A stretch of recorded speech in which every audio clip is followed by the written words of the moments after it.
اللہ الرحمن الرحیم۔ اے وطن تو سلامت رہے تا قیامت رہے۔ سب دوستوں کو، دیکھنے والوں کو، سننے والوں کو میرا سلام۔ پاکستان کے اندر آج جی آئین کی فتح ہوئی۔ آئین پاکستان کو ایک دفعہ پھر زندہ کیا گیا، اپنی آنکھوں سے زندہ ہوتے ہوئے دیکھا جی۔ پاکستان کے اندر دو خبریں جی جس پر آج بات کریں گے جی۔ ایک خبر یہ ہے کہ آج پاکستانی عوام کو خوشی ملی، پاکستان کے آئین کا تحفظ کیا گیا، پاکستان کا آئین کو مقدم اور مقدس جانتے ہوئے قرآن پاک کی کتاب کے بعد پاکستان کا، بلکہ کسی بھی معاشرے کا جو قانون ہوتا ہے وہ مقدس اس لیے ہوتا ہے کہ اسی کے تحت سارا معاشرہ کام کرتا ہے، اسی کے تحت تمام ادارے ورک کرتے ہیں، اسی کے تحت عدل اور انصاف کا نظام چلتا ہے، اسی کے تحت عوام کو ریلیف دیا جاتا ہے۔ یہ ساری چیزیں اس آئین کے تحت ہوتی ہیں جس کو سبوتاش کرنے کی کوشش کی گئی، اس کو توڑنے کی کوشش کی گئی، اس کو جناب پاؤں کے نیچے روندنے کی کوشش کی گئی، لیکن وہ کوشش کامیاب نہ ہو سکی۔ لیکن سب سے پہلے میں جو بات کرنے والی جو آج یہاں پر ہے وہ بھی اسی بات سے ریلیٹڈ ہے۔ میں اس سے پہلے بات کرتا ہوں جی کہ آج کا دن ایک طرح سے چند یادیں جو میں آپ کے ساتھ شیئر کرنا چاہتا ہوں کہ آج کے دن جناب ذوالفقار علی بھٹو صاحب کی برسی ہے جی۔ ذوالفقار علی بھٹو صاحب وہ لیڈر تھے جی جن کے متعلق لوگ اچھا بھی کہتے ہیں، برا بھی کہتے ہیں۔ ان کے کچھ اچھے کام بھی تھے، کچھ برے تھے۔ برے کاموں میں پاکستان کو دو لخت کرنے میں ان کا کردار اہم تھا جی، اس میں کوئی دو رائے نہیں ہے۔ لیکن ان کو عدالتی قتل کے ذریعے اپنے منطقی انجام پر پہنچایا گیا۔ اس کی وجہ صرف یہ وجہ تھی کہ انہوں نے جناب چند ایک باتیں جو آقا ہیں، جو دنیا کے طور پہ آقا، یہ سیاستدان اپنے آقا مانتے ہیں، ویسے تو آقا میرے مولا ہے جس پر عمران خان اعتقاد کرتے ہوئے اس جنگ لڑ رہا ہے آزادی یا غلامی کی۔ پاکستان کی عوام میرے مولا کے اوپر توکل کرتے ہوئے یہ آزادی کی جنگ لڑ رہی ہے، ورنہ جس طرح اس وقت طاقت اور سیاست مل کر دونوں عوام کو اور پاکستان کی ایک پارٹی کو روندنا چاہتے ہیں، اسی طرح کا نقشہ اس وقت بھی تھا جب پاکستان دو لخت ہوا تھا 1971 میں۔ اس وقت طاقت اور سیاست یکجا ہو گئے تھے اور انہوں نے پھر شیخ مجیب الرحمان کو ایک غدار بھی قرار دے دیا گیا، فاطمہ جناح کو بھی غدار قرار دے دیا گیا، اس کو غیر ملکی ایجنٹ بھی قرار دے دیا گیا۔ جس طرح عمران خان صاحب کو یہودی ایجنٹ کوئی کہنے میں کوئی آر نہیں کرتا، کوئی جناب ان پر کیچڑ اچھالتا ہے، کوئی ان پر کوئی بات کرتا ہے جی، کوئی ان کے ماضی کی طرف جاتا ہے، لیکن اپنے ماضی کی طرف کوئی بھی غور نہیں کرتا کہ ہم کیا کرتے رہے اور کیا کر رہے ہیں۔ بہرحال کہ جہاں بھٹو صاحب کی بہت ساری چیزیں پاکستان کے لیے نقصان دہ ثابت ہوئی ہیں، وہاں دو چیزوں کا ذکر قابل ذکر ہے جی، اس کے حساب سے ان کو یاد کیا جائے گا اور یاد رکھا جائے گا۔ پہلی بات، پاکستان کا آئین جس کے تحت آج یہ فیصلہ آیا جی 1973 کا کانسٹیٹیوشن، اس آئین کے 73 کے آئین کے تناظر میں جو مولانا فضل الرحمان صاحب کہتے ہیں کہ 73 کے آئین کے تناظر کے تحت، یہ بات غلط ہے، یہ بات صحیح ہے جی۔ اسی 73 کے آئین کے تناظر میں یہ آئین جو ترتیب دیا گیا تھا، یہ جناب ذوالفقار علی بھٹو صاحب کی کاوش کی وجہ سے دیا گیا تھا۔ اس وقت بڑے بڑے برسٹر، شاید اس میں اعتزاز احسن صاحب بھی شامل ہوں، اور حفیظ اللہ چیمہ اور اس طرح کے بے شمار نام ہیں جن کا نام مطلب کہ اب صفحہ ہستی سے مٹ گیا۔ وہ اس وجہ سے کتابوں میں وہ لوگ یاد ہیں لیکن دنیا سے وہ رخصت ہو چکے ہیں۔ وہ لوگ اس آئین کو بنانے میں انہوں نے اہم کردار ادا کیا تھا۔ کچھ چھوٹے تھے، کچھ ینگ تھے، کچھ جناب اس وقت درمیانی عمر کے تھے، وہ درمیانی عمر والے چلے گئے، کچھ نوجوان چلے گئے، لیکن بہت سے لوگوں نے مل جل کر پاکستان کا آئین تیار کیا تھا اور جس کے تحت پاکستان کا نظام سارا چلتا آ رہا تھا جی۔ اس کے علاوہ بھٹو صاحب نے جو سب سے اہم کام کیا تھا وہ یہ کیا تھا، ڈاکٹر عبدالسلام سے مل کر جناب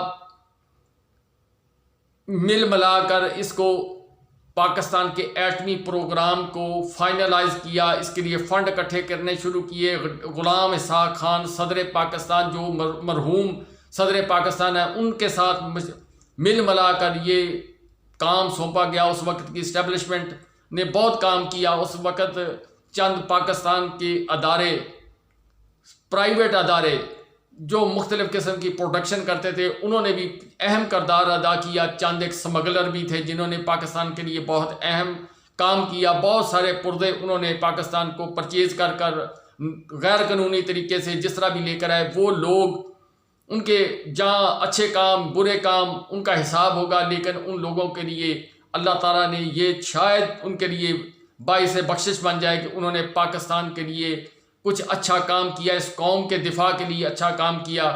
میں جان بوجھ کر ان لوگوں کا نام نہیں لیتا جی، ان لوگوں کا بھی اہم کردار ہے، بھٹو صاحب کا بھی ایٹمی ٹیکنالوجی کے اندر اہم کردار ہے، غلام مساق خان کا، ڈاکٹر عبدالقدیر خان کا اہم نام ہے، ڈاکٹر سمر مبارک کا نام ہے۔ ڈاکٹر عبدالقدیر خان صاحب کا ایک فقرہ جو دل کو ہمیشہ درد دیتا ہے کہ اس قوم کے ساتھ بھلائی کرنے کا مجھے اچھا انعام نہیں ملا، اس پاکستان کے ساتھ یہ بھلائی کرنے کا مجھے اچھا انعام نہیں ملا۔ اسی طرح بھٹو نے اپنی کتاب میں لکھا کہ میں نے اس قوم کی خاطر جو کچھ کیا مجھے پھانسی دے دی گئی۔ پاکستان کی بانی پاکستان کی بہن، ان کے ساتھ جو کچھ کیا گیا وہ بھی ایک سوالیہ نشان ہے جی۔ مقصد یہ ہے کہ ہر دور کے اندر غدار میر جعفر پائے گئے جی، اور ان میر جعفروں کی وجہ سے پاکستان ترقی نہ کر سکا۔ اس وقت جو 73 کا آئین کا بانی قائد اعظم، جس طرح پاکستان کے بانی ہیں 73 کے آئین کے بانی جناب ذوالفقار علی بھٹو، ان کے نواسے اس وقت جناب شب و روز امریکہ کی خدمت، مالش اور دیگر تحفے تحائف یہ سب کچھ کر رہے ہیں کہ کاش مجھے کچھ آشیرواد مل جائے اور میں پاکستان کا وزیر اعظم بن جاؤں۔ دنیاوی آقا، یہ دو جو پارٹیاں بلکہ تینوں پارٹیاں جو مروسی پارٹیاں سمجھتی ہیں کہ آقا کا حکم ہوگا تو ہم برسر اقتدار آ جائیں گے، آقا کا حکم نہ ہوا تو ہم برسر اقتدار نہیں آئیں گے۔ لیکن توکل ملنگ آدمی عمران خان کہتا کہ اللہ نے مجھے زندگی دی، کوئی کام لینا ہے جس کی وجہ سے مجھے اللہ نے بچایا، اور پاکستان کی قوم جس کے دل موڑے گئے وہ بھی اسی وجہ سے موڑے گئے کہ پاکستان کی عوام کو اللہ تعالیٰ نے ہدایت دی کہ تم اس آدمی کے ساتھ لگو۔ اس وقت 80% آبادی پاکستان کی عمران خان صاحب کے ساتھ کھڑی ہے، جس کی وجہ سے یہ لوگ الیکشن میں نہیں جا رہے۔ اور یہی کیس جو پٹ اپ کیا گیا آج اپنا جس کا فیصلہ آیا، یہ بیسیکلی سو موٹو نہیں تھا جی، جس کے اوپر شور ڈالا گیا، جو کانسپریسی عدالت کے اندر شروع کی گئی، معزز عدلیہ کو تقسیم کرنے کی سازش کی گئی، معزز عدلیہ کے اندر دھڑے بازی بنانے کی کوشش کی گئی۔ چیف جسٹس صاحب عمر عطا بندیال صاحب نے تمام جج صاحبان سے ملاقات کی، ان کے تحفظات دور کرنے کی کوشش کی۔ جس طرح آج یہ فیصلہ 3 رکنی بینچ نے دیا جی کہ اب 14 مئی کو الیکشن ہوں گے جی پاکستان کے اندر، پاکستان کی سپریم کورٹ کے اس بینچ نے یہ تمام لوگ نتھی کر دیے کہ تمام وزارتیں نتھی کر کے اپنے فیصلے کے ساتھ پیپر پین کے ساتھ جوڑ دی ہیں کہ بھاگو کہاں تک بھاگتے ہو۔ اس میں وزارت داخلہ، وزارت دفاع، وزارت خزانہ، الیکشن کمشنر، حکومت پاکستان، وزیر اعظم، یہ سب جناب اکٹھے کر دیے گئے۔ اب یہ کہتے ہیں ہم حکم نہیں مانتے، ہم فیصلہ نہیں مانتے، یہ تو بعد کی بات ہے۔ لیکن بات یہ ہے کہ میں پہلے وہ خط والی بات ہے جو جس پر یہ سارا کھیل بیانیہ بنانے کی 97 کی طرح یہ ایک کو کروانا چاہتے تھے، مارشل لا ٹائپ، معزز عدلیہ کو تقسیم کرنے کی سازش کر رہے تھے۔ لیکن معزز جج صاحبان نے بڑی عقل مندی اور فراست کے ساتھ اس بات کو سمجھا۔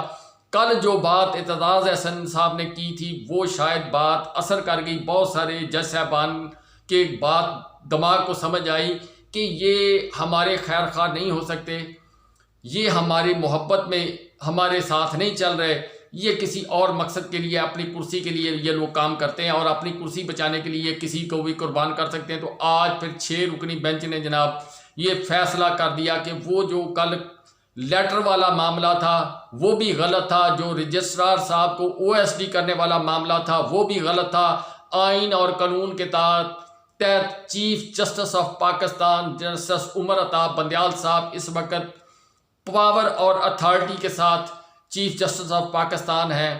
اب اس سارے گیم کے اندر بہت ساری چیزیں بے نقاب ہوئی ہیں جی۔ جب چیف جسٹس صاحب ملے ایک دوسرے کو جا کے، پھر بہت ساری باتیں، کچھ گلے، کچھ شکوے، کچھ راز نیاز کی باتیں پھر ایک دوسرے سے شیئر ہوئیں، تو بہت ساری کانسپریسی جو بنائی جا رہی تھی وہ عیاں ہوئی۔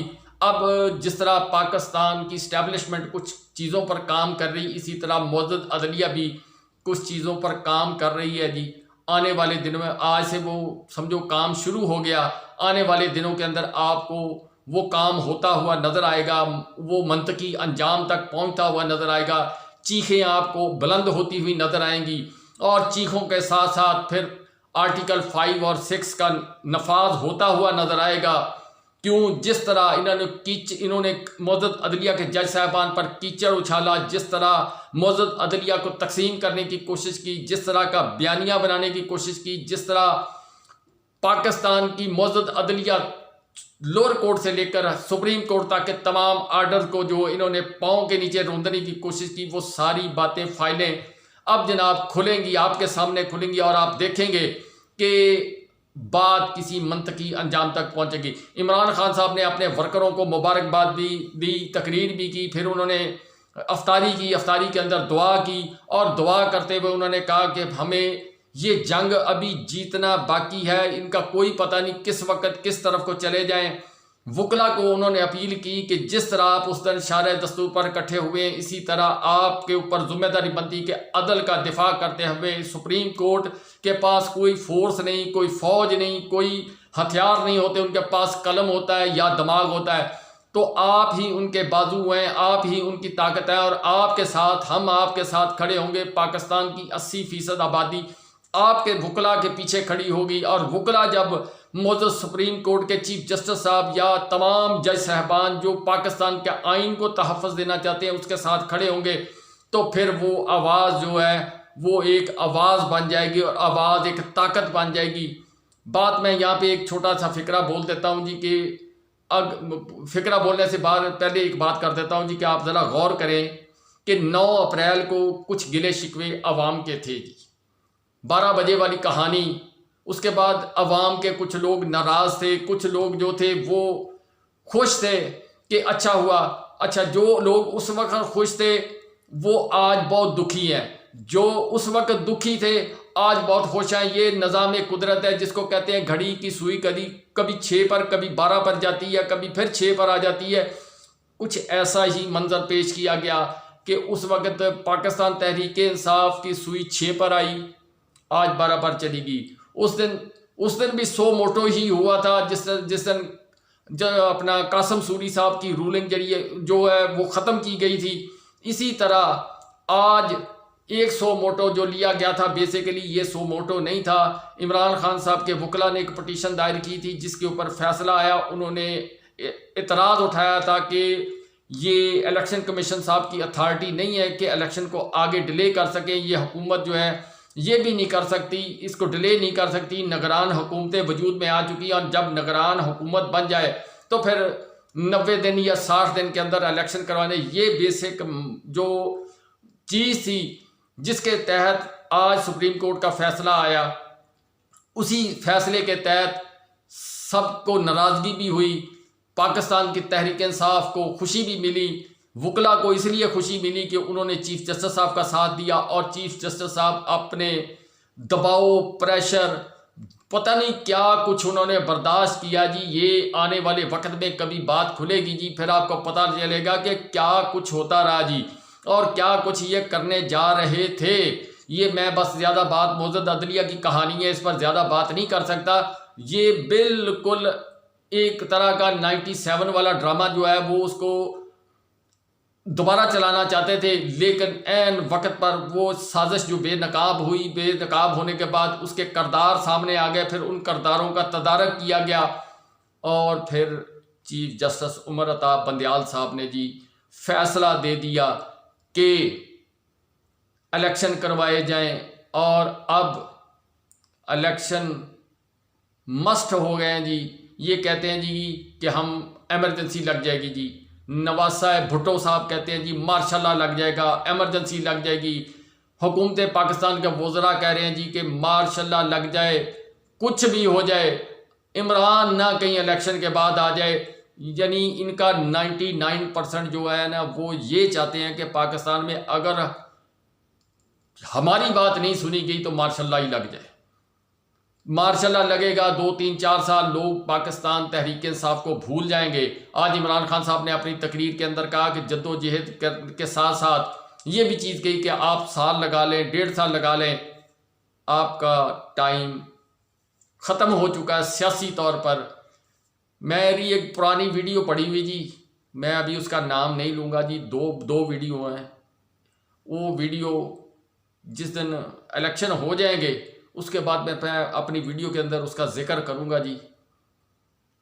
یہ ڈاکٹرائن جو باجوہ ڈاکٹرائن ہے نا جی، یہ باجوہ ڈاکٹرائن کے تحت ہی کام ہو رہا ہے جی اس وقت۔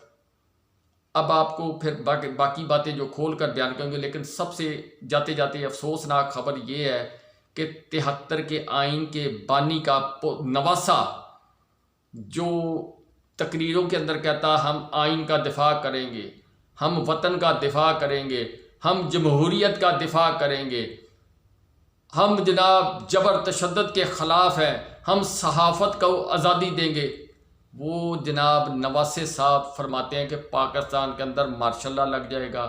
وہ نواسے صاحب فرماتے ہیں جی کہ پاکستان کے اندر ایمرجنسی لگ جائے گی۔ انہی نواسے صاحب کے دور حکومت میں اتحادی حکومت پی ڈی ایم کی حکومت میں جبر بھی ہوا، تشدد بھی ہوا، صحافی اندر بھی گئے، مارے بھی گئے۔ اسی پی ڈی ایم کے دور حکومت کے دوران پاکستان معاشی طور پر تباہ بھی ہوا۔ عوام کو روٹی کپڑا اور مکان کا نعرہ لگا کر تسلی دینے والے لانگ مارچ مہنگائی والے جو تھے، وہ انہوں نے پاکستانی قوم کا کیا حشر کیا۔ ووٹ کو عزت دو، ووٹ کو عزت دینے والے ووٹ کی عزت سے بھاگ رہے ہیں۔ یہ سارا کچھ جو ہوا جی، یہ سارا آپ کے سامنے ہوا۔ فیصلہ میری عوام کا، بات زیادہ لمبی ہو گئی، یا پھر دوسری ویڈیو میں بات کرتے ہیں جی اس کے متعلق۔ تو ایک ویڈیو میں یہ بات آج سمو نہیں سکتی تھی، میں کوشش کرتا ہوں جی دوسری ویڈیو کرنے کی۔ آپ انتظار کریں، دیکھیں، جب تک یہ دیکھیں پھر اگلی ویڈیو دیکھتے ہیں جی۔